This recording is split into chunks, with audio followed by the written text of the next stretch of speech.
नमस्कार दोस्तों, आप सभी का आपके अपने YouTube चैनल स्टडीज राज में स्वागत है। दोस्तों, आज के इस वीडियो में मैं आप लोगों को प्रीवियस पेपर 2018 को हल कराऊंगा। तो इसके लिए मेरे वीडियो को एंड तक देखिए और यदि वीडियो पसंद आए तो वीडियो को लाइक करें और इस चैनल पर नए हैं तो चैनल को सब्सक्राइब करें। एक खास बात मैं आप लोगों को और बताना चाहूँगा कि मेरे चैनल पर 2016 से लेकर के 19 तक के सारे प्रीवियस पेपर हल कराए जा चुके हैं। तो जो लोग अभी तक मेरे वीडियो ना देखे हों तो वीडियो के नीचे डिस्क्रिप्शन में डीएलएड थर्ड सेमेस्टर गणित के प्रीवियस पेपर के प्लेलिस्ट का लिंक दिया हुआ है, तो वहां से आप लोग मेरे वो वीडियो भी देख सकते हैं। तो चलिए देखते हैं 2018 का पहला क्वेश्चन। देखिए, जो शुरुआत के 5 क्वेश्चन होते हैं वो बहुविकल्पीय क्वेश्चन होते हैं। तो बहुविकल्पीय क्वेश्चन का देखिए, जो पहला प्रश्न है वो एक्स की पावर -6 भागे एक्स की पावर -7 का मान होगा। तो देखिए इसको कैसे सॉल्व करेंगे। देखिए यहाँ पर भाग में ये पद दिए हुए हैं और देखिए इनका बेस जो है वो समान है। तो जब बेस समान हो तो गुणा में घातें जुड़ जाती हैं और भाग में घातें घट जाती हैं। तो यहाँ पर देखिए भाग में ये पद दिए हुए हैं तो ये घातें जो हैं वो आपस में घट जाएंगी। तो यहाँ पर एक्स की पावर -6 भागे एक्स की पावर -7 दिया हुआ है। तो यहाँ पर देखिए माइनस का 6 हो जाएगा और फिर माइनस का यहाँ पर हो जाएगा। देखिए माइनस यहाँ पर भी लगेगा और फिर देखिए माइनस का 7 है तो यहाँ पर भी ब्रैकेट के अंदर माइनस का 7 हो जाएगा। अब यहाँ पर देखिए एक्स की पावर -6 हो जाएगा और माइनस माइनस का गुणा करेंगे तो प्लस हो जाएगा। तो प्लस का 7 यहाँ पर हो जाएगा। अब देखिए 7 में से 6 घट जाएगा तो यहाँ पर एक्स की पावर +1 आ जाएगा। तो इस प्रकार से यही हमारा आंसर हो जाएगा, यानी कि जहाँ पर ऑप्शन में जो है एक्स की पावर +1 लिखा होगा वही ऑप्शन इसका सही हो जाएगा। अब देखते हैं नेक्स्ट क्वेश्चन। तो देखिए नेक्स्ट क्वेश्चन है, देखिए x² -4 अपान x + 2 का होल स्क्वायर का न्यूनतम रूप होगा, यानी कि इसका न्यूनतम रूप हमको लिखना है। तो देखिए इसको कैसे सॉल्व करेंगे। देखिए दिया हुआ है x² -4 अपान x + 2 का होल स्क्वायर, इस तरीके से दिया हुआ। तो यहाँ पर देखिए हम इसको इस तरीके से भी लिख सकते हैं, x² - 2 का स्क्वायर और बटे हमारा हो जाएगा देखिए x + 2 और देखिए 2 बार दिया हुआ तो इसको हम x + 2 2 बार लिख सकते हैं। अब यहाँ पर देखिए ये a² - b² का फार्मूला बन रहा है तो इसको हम लिख सकते हैं x + 2 और इस तरीके से एक ब्रैकेट में x - 2 इस तरीके से लिख सकते हैं। अब यहाँ पर नीचे देखिए x + 2 दिया हुआ है 2 बार तो यहाँ पर x + 2 2 बार लिख लेंगे। और अब यहाँ से देखिए x + 2 एक बार कट जाएगा तो ऊपर बचेगा x - 2 और नीचे बचेगा x + 2। तो इस प्रकार से यही इसका आंसर हो जाएगा। तो इस प्रकार से ये क्वेश्चन भी सॉल्व हो जाएगा। अब देखते हैं नेक्स्ट क्वेश्चन। तो देखिए नेक्स्ट क्वेश्चन है, यदि एक घन की कोर 4 सेंटीमीटर हो तो उस घन के कोरों की संख्या होगी। यदि एक घन की कोर 4 सेंटीमीटर हो तो उस घन के कोरों की संख्या होगी। यहाँ पर देखिए घन की कोर की जो लंबाई है वो यहाँ पर दी हुई है, यानी कि एक घन के एक कोर की नाप दी हुई है और पूछा गया है कि घन के कोरों की संख्या कितनी होगी। तो देखिए घन जो है वो इस तरीके से बनता है देखिए, और इसमें कोरे पूछी गई तो मान लीजिए कोरे उसकी हम बना रहे हैं और साथ में गिनती कर रहे हैं। देखिए 1 2 3 4 5 6 7 8 9 10 11 और 12, इस तरीके से देखिए 12 कोरें होती हैं। लेकिन यहाँ पर जो नाप दी गई है वो सिर्फ कंफ्यूज करने के लिए दी गई है।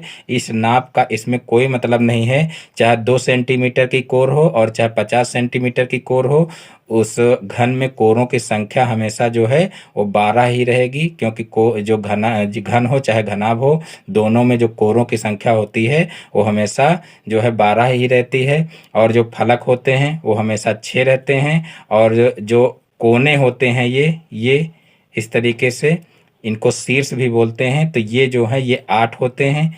तो इस प्रकार से इनको चेंज नहीं किया जा सकता, यानी कि घन और घनाभ में शीर्षों की संख्या हमेशा 8 रहेगी, फलकों की संख्या हमेशा 6 रहेगी और जो कोरे हैं वो हमेशा 12 रहेंगी। ये आप लोग विशेष रूप से ध्यान रखना। यहाँ पर देखिए कोर की जो लंबाई दी हुई है वो बिना मतलब को दी हुई है, इसका कोई मतलब यहाँ पर नहीं है, सिर्फ जो है यहाँ पर कंफ्यूज करने के लिए ऐसा किया गया है। तो देखिए यहाँ पर जो है कोरों की संख्या पूछी गई है, तो यहाँ कोरों की संख्या हो जाएगी 12 और यही इसका आंसर हो जाएगा। अब देखते हैं नेक्स्ट क्वेश्चन।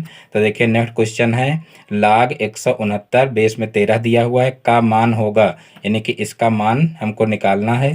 तो देखिए इसको कैसे सॉल्व करेंगे। यहाँ पर देखिए log 169 बेस में 13 है का मान ज्ञात करना है। तो यहाँ पर देखिए इसको हम इस तरीके से भी लिख सकते हैं। देखिए ये 13 तेरहियम 169 होता है, यानी कि 13 का स्क्वायर लिख सकते हैं। इस तरीके से 13 का स्क्वायर लिखा जा सकता है। और जब 13 का स्क्वायर इसको लिख सकते हैं तो ये देखिए ये स्क्वायर जो है वो ऊपर चला जाएगा, यानी कि जो एक घात यहाँ पर 2 लगा हुआ है ये आगे आ जाएगा, तो हो जाएगा 2 और log यहाँ पर हो जाएगा 13 और यहाँ पर बेस में भी 13 हो जाएगा। और जिस संख्या का जो है लॉग लेना हो, यानी कि जिस संख्या का लघुगणक ज्ञात करना हो, अगर बेस में भी वही संख्या हो तो उसका मान हमेशा 1 होता है। तो यहाँ पर 2 गुणे 1 हो जाएगा, यानी कि इतने का मान हमारा 1 आ जाएगा। तो यहाँ पर 2 का 1 से गुणा करेंगे तो 2 एकम 2 हो जाएगा, यानी कि 2 ही इसका आंसर हो जाएगा। तो इस प्रकार से ये क्वेश्चन भी हल हो जाएगा। अब देखते हैं नेक्स्ट क्वेश्चन। तो देखिए नेक्स्ट क्वेश्चन है क्वेश्चन नंबर 5। अर्धवृत्त में स्थित कोण का मान होता है। तो देखिए अर्धवृत्त का मतलब जैसे यहाँ पर देखिए ये व्यास इस तरीके से खींच दिया जाए, देखिए ये यहाँ पर ये व्यास हो जाएगा। तो अगर व्यास इस तरीके से खींच दिया जाए तो इस व्यास के द्वारा जो ये कोण बनेगा, यहाँ पर देखिए ये कोण जो बनेगा ये क्या होगा, ये समकोण होगा। इसके लिए स्पेशली एक प्रमेय है कि अर्धवृत्त में बना कोण समकोण होता है, या तो इसको दूसरी भाषा में कह सकते हैं कि जो है व्यास पर बना कोण समकोण होता है, यानी कि चाहे इस तरीके से कोण बने और चाहे इस तरीके से नीचे कोण बने, दोनों का मान क्या होगा, समकोण होगा। यानी कि ये जो कोण होगा ये कितना होगा, 90 डिग्री का होगा। तो इस प्रकार से अर्धवृत्त में स्थित कोण का मान कहा गया है। तो अर्धवृत्त में स्थित कोण का मान कितना हो जाएगा, तो वो हो जाएगा 90 डिग्री। इस तरीके से 90 डिग्री लिख सकते हैं। अगर ऑप्शन में 90 डिग्री ना दिया हो, समकोण दिया हो, तो समकोण भी लिख सकते हैं। तो इस प्रकार से जो समकोण वाला है वो ऑप्शन इसका सही हो जाएगा। अब देखते हैं नेक्स्ट क्वेश्चन। तो देखिए नेक्स्ट क्वेश्चन है क्वेश्चन नंबर 6। यदि 5 की पावर 3 बराबर 125 हो तो इसका लघुगणक रूप ज्ञात कीजिए। यानी कि 5 की पावर 3 बराबर 125 है, इसको क्या करना है, लघुगणक रूप में लिखना है। तो देखिए इसको कैसे हम लिख सकते हैं। यहाँ पर देखिए बेस में दिया हुआ है 5, तो यहाँ पर देखिए लॉग लिखेंगे और बेस में 5 दिया हुआ तो यहाँ भी बेस में 5 ही रखेंगे। और जो संख्या आगे यहाँ पर है, यानी कि जो यहाँ पर लास्ट में संख्या उसको आगे ले आएंगे और जो यहाँ पर पावर में संख्या उसको बराबर के उस पार ले जाएंगे। तो यहाँ पर देखिए लॉग बेस में 5 हो जाएगा और यहाँ हो जाएगा 125 और बराबर हो जाएगा बराबर में 3। तो इसको लघुगणक के रूप में इस प्रकार से लिख सकते हैं। अब देखते हैं नेक्स्ट क्वेश्चन। तो देखिए नेक्स्ट क्वेश्चन है क्वेश्चन नंबर 7। रेखांकित एवं बियरर चेक में अंतर स्पष्ट कीजिए। रेखांकित एवं बियरर चेक में अंतर स्पष्ट कीजिए। ये देखिए थ्योरेटिकल क्वेश्चन है और इस टाइप का क्वेश्चन एक जरूर आता है। तो ये क्वेश्चन भी आप लोग तैयार रखना, यानी कि इसमें लैंग्वेज लिखनी पड़ती है। और जिन लोगों की मैथ कमज़ोर है तो उनके लिए ऐसे क्वेश्चन आसान होते हैं, क्योंकि देखिए जब सवाल आप नहीं लगा सकते हो तो कम से कम जो लैंग्वेज वाले क्वेश्चन हैं वो तो आप याद कर लीजिए और इनको आसानी से आप लिख भी सकते हैं। तो यहाँ पर देखिए रेखांकित एवं बियरर चेक में अंतर स्पष्ट करने के लिए कहा गया है। तो देखिए रेखांकित चेक क्या होती है, जब चेक के बाएं कोने पर 2 तिरछी समांतर रेखाएं खींचकर उनके मध्य यहाँ पर देखिए एंड और को इस तरीके से अगर लिख दिया जाता है CO, तथा यहाँ पर इस तरीके से अकाउंट पे ओनली लिख देते हैं, तो ऐसे चेक को रेखांकित चेक कहते हैं।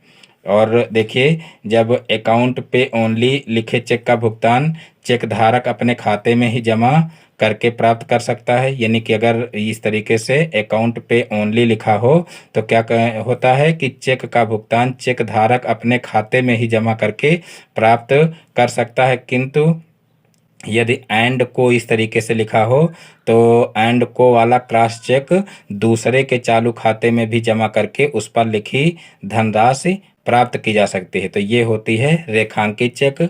और फिर देखते हैं बियरर चेक क्या होती है। तो देखिए बियरर चेक देखिए इसको वाहक चेक या धारक चेक भी कहते हैं। और यह चेक जिसके नाम होता है वह स्वयं अथवा किसी वाहक के द्वारा उस पर लिखित धनराशि को बैंक से प्राप्त कर सकता है। सिर्फ क्या होना चाहिए कि चेक पर खातेदार का हस्ताक्षर आवश्यक है।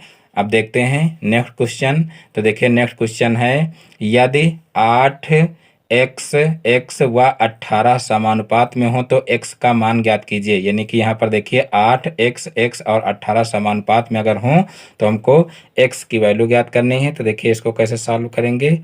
देखिए 8 और फिर दिया हुआ है x समानुपात में दिए हुए हैं x अनुपात 18। तो यहाँ पर देखिए इसकी कंडीशन होती है समानुपात की कि मध्य पदों का गुणनफल जो होता है वो बाह्य पदों के गुणनफल के बराबर होता है। तो यहाँ पर देखिए मध्य पदों का गुणनफल क्या हो जाएगा, x गुणे x करेंगे तो x स्क्वायर हो जाएगा, और फिर 18 गुणे 8 करेंगे तो 18 अट्ठे 144 हो जाएगा। तो यहाँ पर देखिए इस तरीके से x स्क्वायर बराबर 144 आ जाएगा। और फिर यहाँ पर देखिए जो स्क्वायर है इसका ये अगर हटाएंगे तो इधर रूट लग जाएगा, यानी कि अंडर रूट 144 हो जाएगा, और 144 का वर्गमूल 12 हो जाएगा। यानी कि x की वैल्यू हमको ज्ञात करनी थी, तो x की वैल्यू हमारी 12 आ जाएगी। तो इस प्रकार से ये क्वेश्चन भी आसानी से हल हो जाएगा। अब देखते हैं नेक्स्ट क्वेश्चन। तो देखिए नेक्स्ट क्वेश्चन है समुच्चय ए। यहाँ पर देखिए समुच्चय ए के अवयव दिए हुए हैं 2, 3, 5, और समुच्चय बी के अवयव दिए हैं 5, 7, 3 हों तो a माइनस बी को ज्ञात कीजिए। यानी कि देखिए a दिया हुआ है कितना 2, 3 और 5, और b दिया हुआ है देखिए 5, 7 और 3, और फिर हमको a माइनस बी ज्ञात करना है। तो देखिए हम देखेंगे कि b के कौन कौन से अवयव a में शामिल हैं, उनको काट देंगे, फिर जो a के अवयव शेष बचेंगे वही a माइनस बी के अंतर्गत आएंगे। तो यहाँ पर देखिए यहाँ पर 5 इसमें है, इसमें भी है, तो इसको हम काट देंगे, यानी कि ये 5 इसमें से घट जाएगा। और फिर 7 देखिए इसमें है, इसमें नहीं है, तो इससे कोई मतलब नहीं। फिर 3 इसमें है और इसमें भी है, तो यानी कि यहाँ पर 5 और 3 ये दो पद कट जाएंगे, और यहाँ पर सिर्फ जो है 2 बचेगा, क्योंकि 2 इसमें नहीं है। तो यहाँ पर देखिए 2 ही a माइनस बी का अवयव हो जाएगा, यानी कि a माइनस बी कितना हो जाएगा, 2 हो जाएगा। तो इस प्रकार से ये क्वेश्चन भी हल हो जाएगा। अब देखते हैं नेक्स्ट क्वेश्चन। तो देखिए नेक्स्ट क्वेश्चन है क्वेश्चन नंबर 10, एक वृत्त पर दिए हुए बिंदु से स्पर्श रेखा खींचिए। एक वृत्त पर दिए हुए बिंदु से स्पर्श रेखा खींचिए। यानी कि यहाँ पर वृत्त की कोई त्रिज्या नहीं दी गई है, तो आप किसी भी नाप का वृत्त बना सकते हैं, और उस वृत्त पर एक बिंदु लेना है और उस बिंदु पर जो है स्पर्श रेखा खींचना है। यही यहाँ पर करना है। देखिए कहा गया है कि एक वृत्त पर दिए हुए बिंदु से स्पर्श रेखा खींचिए। तो यहाँ पर देखिए हम मान लीजिए यहाँ पर एक बिंदु P इस तरीके से ले लेते हैं, और इसी पर हमको स्पर्श रेखा खींचना है। तो सबसे पहले हम क्या करेंगे, यहाँ पर देखिए किसी भी नाप का इस तरीके से वृत्त के अंदर एक जो है त्रिभुज बना लेंगे। देखिए इस तरीके से एक त्रिभुज बना लेंगे, और फिर हमको करना क्या है कि जो ये कोण है इस कोण के बराबर यहाँ पर हमको कोण बना लेना है, और फिर कोण बनाती हुई जो है वृत्त की स्पर्श रेखा खींच देना है। तो यहाँ पर देखिए इसके बराबर जो है कोण हम कैसे बनाएंगे। तो यहाँ पर देखिए इस तरीके से एक चाप ऐसे लगाएंगे। देखिए इस तरीके से ऐसे एक चाप लगाएंगे, और इसी तरीके से यहाँ पर देखिए प्रकार की नोक रख करके, और दूरी घटने बढ़ने ना पाए, इधर भी एक चाप इस तरीके से लगा लेंगे। देखिए इस तरीके से एक चाप इधर भी लगा लेंगे, और फिर जो है यहाँ पर देखिए ये दूरी हम फिर नाप लेंगे। देखिए जो चाप दो बिंदुओं पर मिल रहा है, यानी कि दोनों रेखाओं को एक दूसरे पर जहाँ पर काट रहा है इस तरीके से वो दूरी ले लेंगे, और फिर जो है यहाँ से प्रकार की नोक रख करके इस तरीके से इसको काट लेंगे। तो देखिए इसी के बराबर ये कोण बन जाएगा। और फिर जो है इसको हम क्या करेंगे, P बिंदु को ये जहाँ पर चाप एक दूसरे को काट रहे हैं इस तरीके से मिलाती हुई रेखा खींच देंगे। तो यही हमारी वृत्त की स्पर्श रेखा हो जाएगी। तो इस तरीके से जो है इस चित्र को बनाना है। यानी कि इस प्रकार के चित्र को बनाने के लिए हमको ध्यान ये रखना है कि जो ये कोण है, ये कोण इस कोण के बराबर होना चाहिए। बस, बाकी यहाँ पर देखिए और चित्र की कोई नाप नहीं दी गई है। और देखिए इनका हम जो है नाम लिख लेते हैं। यहाँ पर इसको हम P मान लेंगे और ये PQR हो जाएगा, और इसको मान लेते हैं, मान लीजिए S हो जाएगा ये, और ये T हो जाएगा। तो इस प्रकार से ये वृत्त की स्पर्श रेखा हो जाएगी। अब देखते हैं नेक्स्ट क्वेश्चन। तो देखिए नेक्स्ट क्वेश्चन है, देखिए क्वेश्चन नंबर 11। देखिए -12/7 गुणे -14/27, और फिर माइनस है, और फिर दूसरे ब्रैकेट में देखिए -8/45 गुणे 9/16 को सरल कीजिए। यानी कि इसको सरल करना है। तो देखिए इसको कैसे हम सॉल्व करेंगे। यहाँ पर देखिए -12/7 दिया हुआ है, गुणे -14/27 दिया हुआ है, और फिर बीच में माइनस है, और यहाँ पर दिया हुआ है -8/45, और फिर गुणे 9/16 दिया हुआ है। तो इनको सबसे पहले हम अलग अलग सरल कर लेते हैं। तो यहाँ पर देखिए 7 से सबसे पहले 14 को काटेंगे, तो 7 दूनी 14 हो जाएगा। यहाँ पर माइनस का 2 हो जाएगा। फिर यहाँ पर देखिए 3 से काटेंगे तो 3 चौक 12 हो जाएगा, और फिर यहाँ पर देखिए 3 नवा 27 हो जाएगा। और फिर देखिए इसको हम काट लेंगे, देखिए डायरेक्ट 8 से, 8 एकम 8 हो जाएगा, यहाँ पर माइनस का 1, और फिर यहाँ पर 8 दूनी 16 हो जाएगा, और यहाँ पर 9 एकम 9 हो जाएगा, और 9 पछे 45 हो जाएगा, यानी कि यहाँ पर 5 आ जाएगा। अब जो बच रहा है उसको हम नीचे लिख लेते हैं। यहाँ पर देखिए जो है इसको 3 से काटे थे, 3 चौक 12 हो गया था, यानी कि यहाँ पर माइनस का 4 बचा, और फिर यहाँ पर जो है माइनस का 2 बचा गुणे में, और फिर बटे में यहाँ पर देखिए 1 बचा, और यहाँ पर 9 बचा, और फिर माइनस यहाँ पर देखिए जो है माइनस का 1 बचा, और फिर यहाँ पर गुणे में ऊपर 1 बचा, और नीचे देखिए 5 बचा, और यहाँ पर 2 बचा।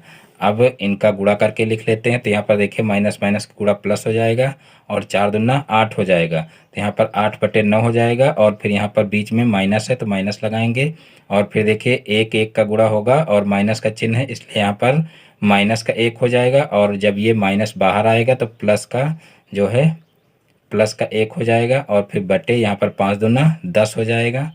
अब हम ले लेंगे एलसीएम। तो देखिए एलसीएम लेंगे तो दोनों का एलसीएम हो जाएगा 90, और फिर देखिए 10 का गुणा 8 में करेंगे तो 10 अट्ठे 80 हो जाएगा, और फिर देखिए 9 का गुणा 1 में करेंगे तो प्लस का 9 हो जाएगा। अब यहाँ पर 80 में 9 जोड़ेंगे तो कितना हो जाएगा, 89 हो जाएगा, और बटे नीचे 90 हो जाएगा। तो इस प्रकार से 89/90 ही इसका आंसर हो जाएगा। तो इस प्रकार से ये क्वेश्चन भी आसानी से हल हो जाएगा। अब देखते हैं नेक्स्ट क्वेश्चन। तो देखिए नेक्स्ट क्वेश्चन है क्वेश्चन नंबर 12, और देखिए लघुत्तरीय प्रश्न अब शुरू हो गए हैं, और अभी तक जो चल रहे थे वो अति लघुत्तरीय प्रश्न थे। तो यहाँ पर देखिए लघुत्तरीय प्रश्न का पहला क्वेश्चन है, देखिए चक्रवृद्धि मिश्रधन ज्ञात करने का प्रतीकात्मक सूत्र लिखिए, यह भी बताइए कि प्रयुक्त प्रतीक किन अर्थों में है। तो यहाँ पर देखिए चक्रवृद्धि मिश्रधन ज्ञात करने का प्रतीकात्मक सूत्र लिखना है। तो देखिए ये सूत्र होता है A बराबर P और 1 प्लस R/100 इस तरीके से ये होता है मिश्रधन का फार्मूला। और यहाँ पर देखिए इनको जो है किन अर्थों में जाना जाता है या किसको क्या कहा जाता है ये यहाँ पर जान लेते हैं। तो यहाँ पर देखिए सबसे पहले A क्या है, तो A देखिए है मिश्रधन।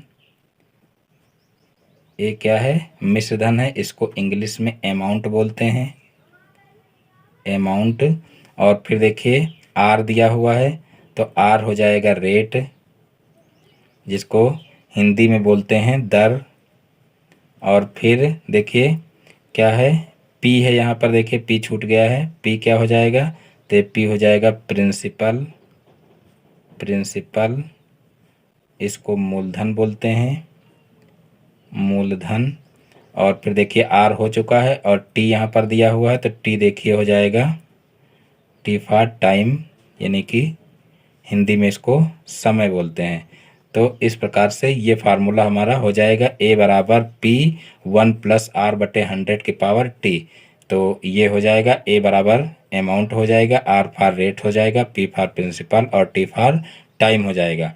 अब देखते हैं नेक्स्ट क्वेश्चन। तो देखिए नेक्स्ट क्वेश्चन है 14 minus 5x minus x square का गुणनफल ज्ञात कीजिए, का गुणनफल ज्ञात कीजिए। तो देखिए इसको कैसे सॉल्व करेंगे। तो देखिए यहाँ पर दिया हुआ है 14 माइनस 5x और माइनस एक्स स्क्वायर। तो यहाँ पर देखिए एक्स स्क्वायर के गुणे में कोई संख्या नहीं है, तो यहाँ पर हम क्या करेंगे 14 के गुणनखंड करके और जो है 5 के बराबर हमको जोड़ घटा करके लाना है उनके गुणनखंड से। तो यहाँ पर देखिए 7 दूनी 14 होता है, यानी कि 14 के गुणनखंड करेंगे तो 7 दूनी 14 आएगा और 7 में से 2 घटा देंगे तो हमारा 5 आ जाएगा। तो उसी तरीके से इसको तोड़ लेते हैं। 14 माइनस 5 को हमको तोड़ना है तो 7 माइनस 2 कर देंगे और गुणे में x है तो x कर देंगे माइनस एक्स स्क्वायर हो जाएगा। अब यहाँ पर देखिए 14 और माइनस का ये जो माइनस है इसको अंदर भेज देंगे और इस x का भी इसमें गुणा कर लेंगे तो -7x हो जाएगा और यहाँ माइनस माइनस का गुणा प्लस हो जाएगा और प्लस का 2x हो जाएगा और माइनस का एक्स स्क्वायर हो जाएगा। अब दो दो के जोड़े बना करके हम कॉमन ले लेंगे। यहाँ पर एक जोड़ा ये बना और एक जोड़ा ये बना। अब इसमें से देखिए कॉमन हम ले सकते हैं 7, तो यहाँ से बचेगा हमारा 7 दूनी 14 यानी कि 2 बचेगा और माइनस का x बचेगा और यहाँ से देखिए हम कॉमन ले सकते हैं प्लस का 2। तो यहाँ से देखिए प्लस का जब 2 कॉमन लेंगे तो यहाँ से देखिए क्या बचेगा, 2 कॉमन लेंगे तो यहाँ से बचेगा हमारा देखिए x और माइनस का बचेगा यहाँ पर x। सारी यहाँ पर देखिए 2 कॉमन ले लिए हैं, 2 कॉमन नहीं क्योंकि 2 देखिए इसमें नहीं, यहाँ पर x कॉमन होगा तो यहाँ पर देखिए x कॉमन लेंगे तो यहाँ से क्या बचेगा देखिए, तो यहाँ से 2 बच जाएगा और यहाँ पर देखिए x कॉमन हम ले चुके हैं तो यहाँ से एक x बच जाएगा यानी कि 2 माइनस x हो जाएगा। अब इन दोनों में देखिए क्या कॉमन मिल रहा है, तो इन दोनों में देखिए 2 माइनस एक्स कॉमन मिल रहा है और यहाँ से देखिए बच रहा है 7 तो 7 लिख लेंगे और यहाँ से बच रहा है प्लस का x तो यहाँ से प्लस का x ले लेंगे। तो इस प्रकार से 2 माइनस एक्स और 7 प्लस एक्स यही इसका आंसर हो जाएगा। तो इस प्रकार से ये क्वेश्चन भी हल हो जाएगा। अब देखते हैं नेक्स्ट क्वेश्चन। तो देखिए नेक्स्ट क्वेश्चन है क्वेश्चन नंबर 14। किसी वृत्त के केंद्र से 5 सेंटीमीटर की दूरी पर स्थित जीवा की लंबाई 24 सेंटीमीटर है। उस जीवा की लंबाई ज्ञात कीजिए जो केंद्र से 12 सेंटीमीटर की दूरी पर स्थित है। यानी कि यहाँ पर कहा गया है कि किसी वृत्त के केंद्र से, ये मान लीजिए यहाँ पर देखिए वृत्त का केंद्र है और कहा गया है कि वृत्त के केंद्र से 5 सेंटीमीटर की दूरी पर, मान लीजिए इस तरीके से 5 सेंटीमीटर की दूरी कर दी जाए और फिर कहा गया है 5 सेंटीमीटर की दूरी पर स्थित जीवा की लंबाई 24 सेंटीमीटर है। मान लीजिए यहाँ पर भी 5 सेंटीमीटर की दूरी दी गई है और जो है यहाँ पर जीवा दी गई है और इस जीवा की जो लंबाई है वो कितनी है, 24 सेंटीमीटर है। और फिर कहा गया है कि उस जीवा की लंबाई ज्ञात कीजिए जो केंद्र से 12 सेंटीमीटर की दूरी पर हो। तो देखिए ये मान लीजिए केंद्र है और अगर इधर हम 12 सेंटीमीटर की दूरी पर, अगर हम इस तरीके से इसको 12 सेंटीमीटर कर लें, 12 सेंटीमीटर की दूरी पर कोई जीवा हो तो उस जीवा की हमको क्या करना है कि लंबाई ज्ञात करना है। यानी कि ये जीवा हमको निकालनी है कि ये जीवा जो है वो कितनी होगी। यहाँ पर कहा गया है कि उस जीवा की लंबाई ज्ञात कीजिए जो केंद्र से 12 सेंटीमीटर की दूरी पर हो। तो यहाँ पर देखिए इसको हम इस तरीके से भी हल कर सकते हैं और एक दूसरा तरीका है उस तरीके से भी हल कर सकते हैं। तो यहाँ पर देखिए जो है इसका सिंपल सा तरीका है कि एक तरफ दूरी लिख लें और एक तरफ जीवा लिख लें। यहाँ पर देखिए जब केंद्र से जीवा की दूरी जो है वो कम होगी तो जीवा की लंबाई ज़्यादा होगी और जब केंद्र से जीवा की दूरी जो है वो अधिक होगी तो जीवा की लंबाई कम होगी। यानी कि दोनों में, यानी कि जो केंद्र से दूरी है और जो जीवा की लंबाई है, इन दोनों में क्या है, प्रतिलोम समानुपात है। तो इसलिए इनको जो है इस तरीके से लिख लेंगे, एक तरफ दूरी और एक तरफ जीवा। तो यहाँ पर देखिए दूरी जो है पहले दी गई है, देखिए 5 सेंटीमीटर, केंद्र से दूरी 5 सेंटीमीटर यहाँ पर दी गई है तो 5 लिख लेंगे और जीवा की लंबाई दी गई है 24 सेंटीमीटर, तो यहाँ पर 24 लिख लेंगे। और फिर जो है कहा गया है कि उस जीवा की लंबाई ज्ञात कीजिए जो केंद्र से 12 सेंटीमीटर की दूरी पर स्थित हो, तो यहाँ पर दूरी 12 सेंटीमीटर दी है। और जो है जीवा की लंबाई हमको ज्ञात करना, तो इसको हम x मान लेंगे। और जब ये प्रतिलोम समानुपात में है तो देखिए एक तीर जो है नीचे की तरफ लगेगी और एक तीर ऊपर की तरफ लगेगी, क्योंकि देखिए इन दोनों में प्रतिलोम समानुपात है। तो यहाँ पर देखिए हम इस तरीके से इसको लिख सकते हैं 5/12 और बराबर हो जाएगा। यहाँ पर देखिए 5/12 लिखें, इसको हम उल्टा करके लिख देंगे तो यहाँ पर x/24 हो जाएगा। अब यहाँ पर हम जो है x की वैल्यू निकाल लेंगे, तो यहाँ पर क्रॉस मल्टीप्लाई कर लेंगे, तो यहाँ हो जाएगा 12x बराबर देखिए 5×24, और फिर यहाँ पर x बराबर हो जाएगा 5×24/12 हो जाएगा। अब 12 से इसको सरल करेंगे तो 12 दूना 24 हो जाएगा, और 5 का 2 से गुणा होगा तो 5 दूना 10 हो जाएगा, यानी कि 10 सेंटीमीटर इसका आंसर आ जाएगा। तो इस प्रकार से बहुत ही आसानी से इसको हल कर सकते हैं। और देखिए दूसरा तरीका क्या है, दूसरा तरीका इसको करने का ये है, आप लोग ऐसे मौखिक ही समझ लीजिए कि जैसे यहाँ पर देखिए ये जो जीवा है ये 24 सेंटीमीटर दी हुई है और केंद्र से इसकी दूरी जो है वो 5 सेंटीमीटर दी गई है, यानी कि हमको ये दूरी पता है। और देखिए केंद्र से जीवा पर डाला गया लंब जीवा को समद्विभाजित करता है, तो यहाँ पर ये परिमेय लगा देंगे, तो यहाँ पर ये दूरी हमको पता ही है। और यहाँ पर देखिए ये इतनी निकल आएगी, यानी कि इसको हम 24 का आधा कर देंगे तो ये हो जाएगी 12। और जब ये 12 हो जाएगी ये 5 हो जाएगी, तो इसको देखिए ये यहाँ पर 90 डिग्री का कोण बन रहा है, तो यहाँ पर देखिए इसकी जो है हम निकाल सकते हैं लंबाई, यानी कि जो त्रिज्या है वृत्त की वो निकल आएगी। ये 5 है, ये 12 है, तो ये जो है पाइथागोरस प्रमेय से निकल आएगी। और जब ये पाइथागोरस प्रमेय से निकल आएगी तो हम यहाँ पर जो ये जो है देखिए त्रिज्या खींचेंगे, ये भी निकल आएगी। तो यहाँ पर देखिए ये त्रिज्या और ये त्रिज्या, क्योंकि वृत्त की त्रिज्या इसलिए बराबर हो जाएंगी, तो जब हम ये निकाल लेंगे तो हमारी इसके बराबर ये भी हो जाएगी। और देखिए यहाँ पर ये 12 दिया हुआ है, यानी कि केंद्र से जीवा की लंबाई 12 सेंटीमीटर दी हुई है, और ये त्रिज्या जो है वो यहाँ से निकल आएगी। और फिर देखिए हमको जो है ये जीवा की लंबाई ज्ञात करनी है, तो हम यहाँ से देखिए पाइथागोरस प्रमेय से इतनी जीवा निकाल लेंगे, यानी कि जीवा जो आधी है यहाँ पर ये निकाल लेंगे। और केंद्र से जीवा पर डाला गया लंब जीवा को समद्विभाजित करता है, तो ये जीवा की आधी लंबाई होगी, और इसका जब 2 गुना कर देंगे तो ये पूरी निकल आएगी। तो इस प्रकार से इसको दूसरे तरीके से भी कर सकते हैं, हालांकि ये प्रोसेस थोड़ा सा लंबा है, लेकिन आपको अगर पता है तो आप आसानी से कर सकते हैं। और इस तरीके से बहुत ही सरल तरीके से ये क्वेश्चन हल किया जा सकता है। अब देखते हैं नेक्स्ट क्वेश्चन।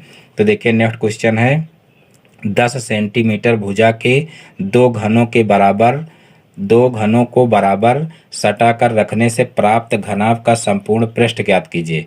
10 सेंटीमीटर भुजा के दो घनों को बराबर सटाकर रखने से प्राप्त घनाभ का संपूर्ण पृष्ठ ज्ञात कीजिए। यानी कि यहाँ पर कहा गया है कि 10 सेंटीमीटर भुजा के दो घनों को, यहाँ पर ये जो घन है ये 10-10 सेंटीमीटर की भुजा वाले हैं, तो यानी कि ये 10 सेंटीमीटर की ये भुजा हो जाएगी, और 10 सेंटीमीटर की ये भुजा हो जाएगी, और 10 सेंटीमीटर की ये भुजा भी हो जाएगी। और यहाँ पर देखिए ये दूसरा घन जो है वो सटा करके रखा गया है, तो यहाँ पर इसकी जो ये भुजा होगी ये भी 10 सेंटीमीटर होगी। तो इस प्रकार से यहाँ पर देखिए हम लिख सकते हैं घन की एक भुजा बराबर, घन की एक भुजा बराबर कितनी हो जाएगी 10 सेंटीमीटर। और फिर देखिए घनाभ यहाँ पर लिख लेंगे, क्योंकि यहाँ पर जब दो जो है घन सटा करके इस तरीके से रख लेंगे तो ये एक घनाभ के तरीके का जो है आकृति बन जाएगी। तो घनाभ अगर यहाँ पर लिखें घनाभ की लंबाई बराबर, घनाभ की लंबाई बराबर, तो देखिए घनाभ की लंबाई यानी कि दो घन आपस में जुड़ जाएंगे, तो यहाँ पर 10 + 10 हो जाएगा, यानी कि 20 सेंटीमीटर घनाभ की लंबाई हो जाएगी। और फिर देखिए घनाभ की चौड़ाई कितनी हो जाएगी, तो देखिए घनाभ की जो चौड़ाई है और जो घनाभ की ऊंचाई है वो जितनी घन की है उतनी ही इसकी भी रहेगी, क्योंकि यहाँ पर सिर्फ दो घन सटा करके रखे जाएंगे। तो यहाँ पर देखिए सिर्फ इनकी जो है लंबाई में परिवर्तन आएगा, क्योंकि दो घन सटा करके रखे जाएंगे तो इनकी लंबाई 20 सेंटीमीटर हो जाएगी, बाकी ऊंचाई उतनी ही रहेगी और चौड़ाई भी उतनी ही रहेगी। तो यहाँ पर घनाभ की लंबाई 20 सेंटीमीटर लिख लिए हैं। घनाभ की चौड़ाई कितनी हो जाएगी? तो घनाभ की चौड़ाई हो जाएगी 10 सेंटीमीटर, और जो है घनाभ की ऊंचाई कितनी हो जाएगी? तो वो भी हो जाएगी 10 सेंटीमीटर। घनाभ की ऊंचाई बराबर 10 सेंटीमीटर। अब हमको क्या करना है कि घनाभ का संपूर्ण पृष्ठ ज्ञात करना है। तो देखिए घनाभ के संपूर्ण पृष्ठ का हम यहाँ पर फार्मूला लगा देंगे। तो देखिए घनाभ के संपूर्ण पृष्ठ का फार्मूला होता है, देखिए घनाभ के संपूर्ण, घनाभ यक्का यहाँ पर लिख लीजिए, घनाभ का संपूर्ण पृष्ठ बराबर हो जाएगा, देखिए ब्रैकेट के बाहर हम कर लेंगे 2 और ब्रैकेट के अंदर हो जाएगा L इंटू बी और प्लस B इंटू हो जाएगा H और फिर प्लस H इंटू L। इस तरीके से इसको लिख लेंगे।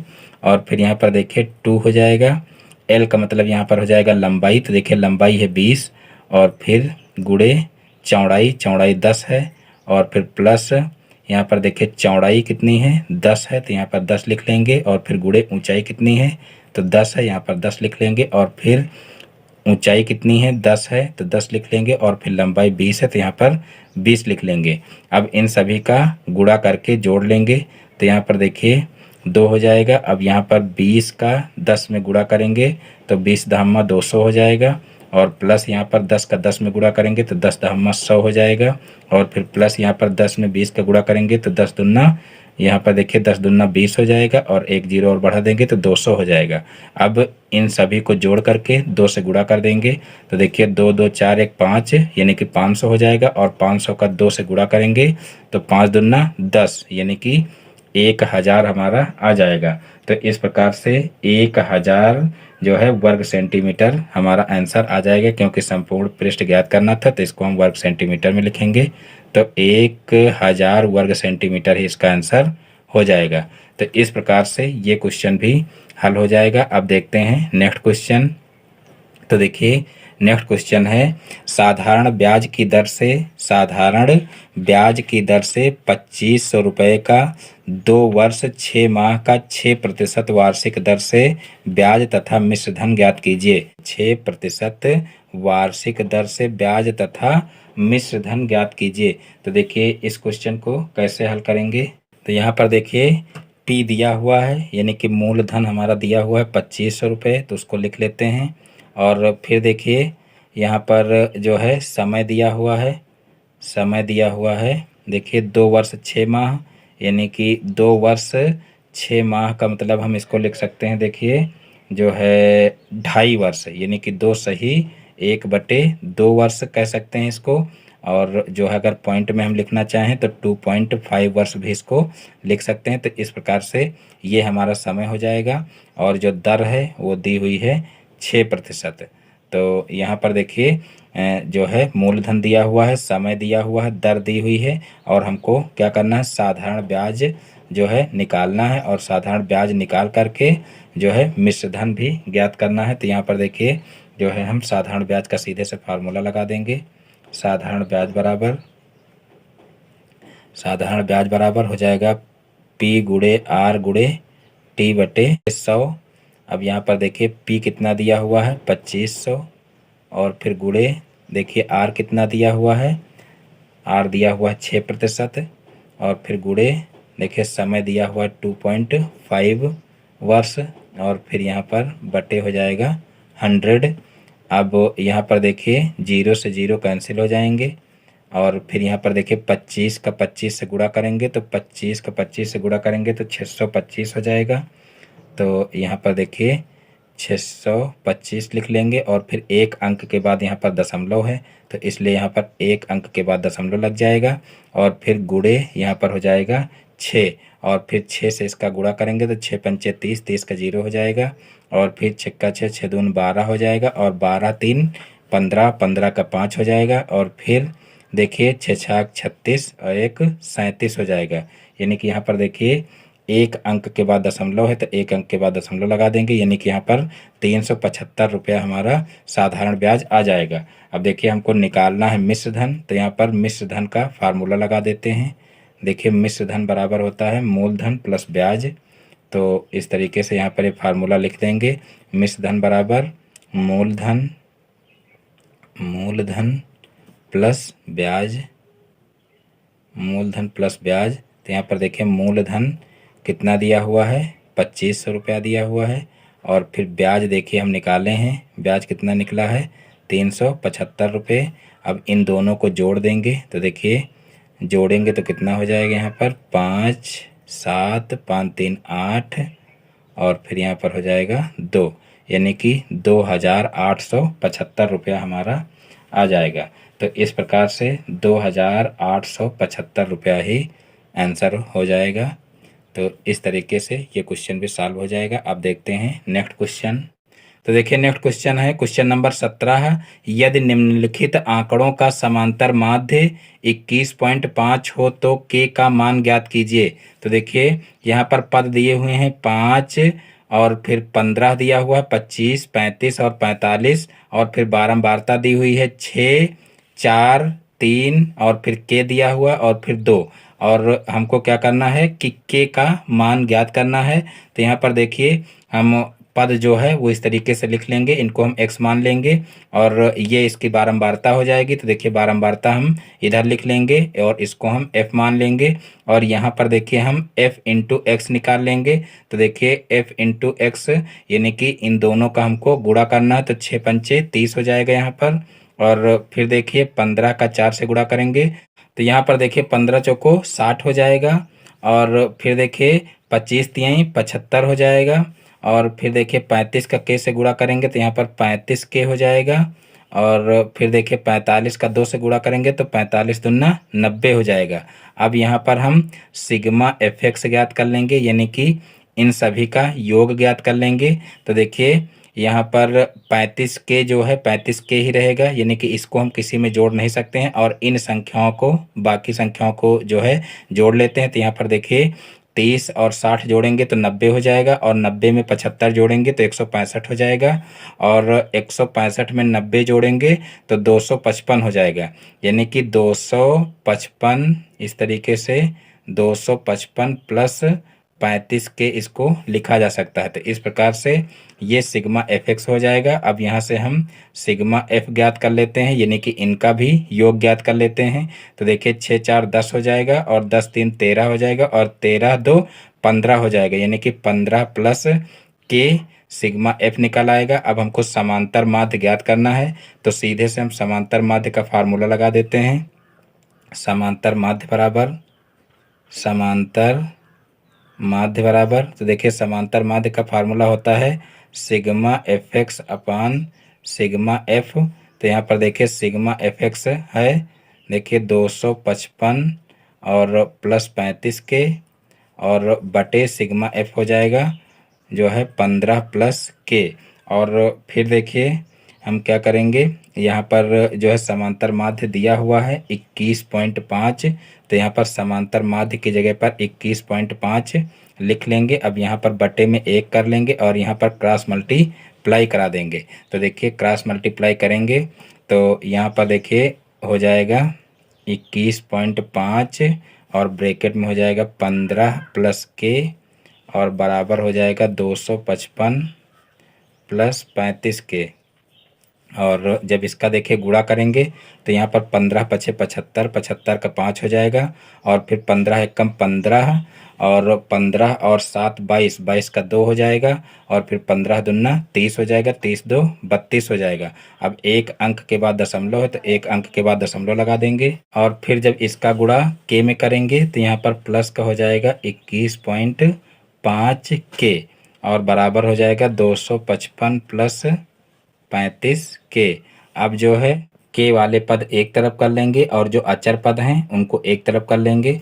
तो यहाँ पर देखिए हो जाएगा 35 के माइनस देखिए 21.5 के, और बराबर यहाँ पर देखिए 35 को हम इधर ही रखें, इसको इधर पक्षांतर किए और यहाँ पर देखिए 322.5 हो जाएगा और इसको इधर पक्षांतर कर देंगे तो माइनस का 255 हो जाएगा।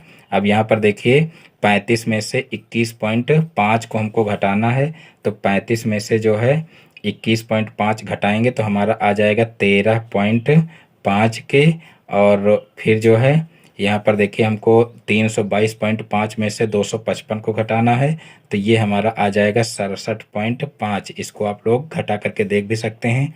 अब यहाँ पर के बराबर हमको निकालना है, यानी कि के की वैल्यू निकालनी है, तो 67.5 बटे कर देंगे 13.5 और इनका जब भाग करेंगे तो हमारा आ जाएगा 5, यानी कि के की वैल्यू 5 आ जाएगी।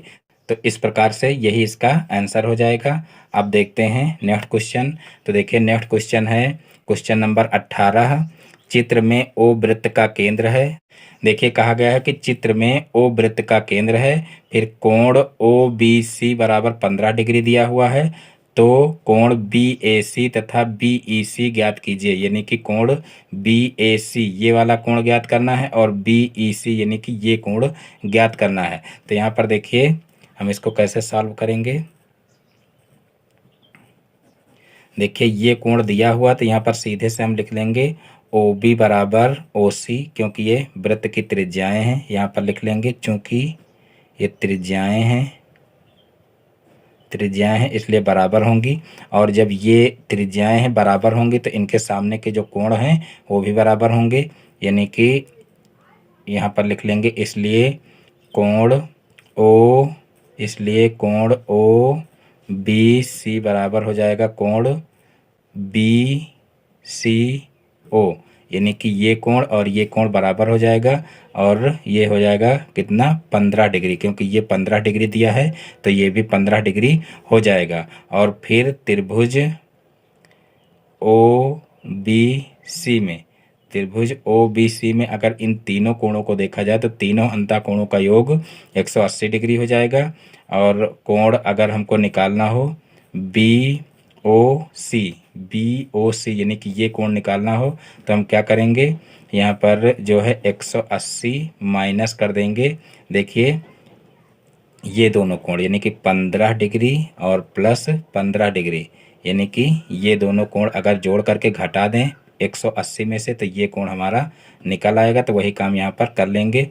180 माइनस यहाँ पर हो जाएगा 15 दूना 30 यानी कि 30 डिग्री, और 180 में से 30 डिग्री घटाएंगे तो हमारा आ जाएगा 150 डिग्री, यानी कि जो ये कोण है ये हमारा 150 डिग्री आ जाएगा। अब हमको निकालना ये कोण है, तो यहाँ पर देखिए ये एक वृत्त की जीवा है और एक ही जीवा द्वारा वृत्त के केंद्र पर बना कोण परिधि पर बने कोण का दोगुना होता है। और यहाँ पर हमको परिधि का कोण निकालना है, तो परिधि का जो कोण है वो केंद्र के कोण का आधा होता है। तो वही यहाँ पर हम जो है फार्मूला लगा लेंगे। देखिए कोण बी ए सी बराबर हो जाएगा 1/2 कोण बी ओ सी। अब यहाँ पर बी ओ सी देखिए 150 निकाल चुके हैं, तो 1/2 और गुणे हो जाएगा 150 डिग्री। अब यहाँ पर 2 से इसको भाग कर देंगे तो 2 सत्ते 14 और 2 पंचे 10 यानी कि 75 डिग्री आ जाएगा। यानी कि कोण बी ए सी निकाल आएगा 75 डिग्री, और जो है ये कोण हमारा निकल आया है। और अब हमको निकालना ये कोण है, तो देखिए ये कोण कैसे निकालेंगे। तो देखिए ये एक चक्रीय चतुर्भुज है, यहाँ पर लिख लेंगे चूंकि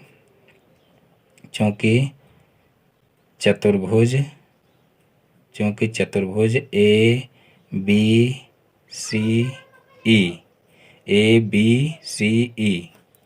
एक, देखिए क्रम से लिखना है ए बी ई सी लिख लीजिए ई सी, एक चक्रीय चतुर्भुज है,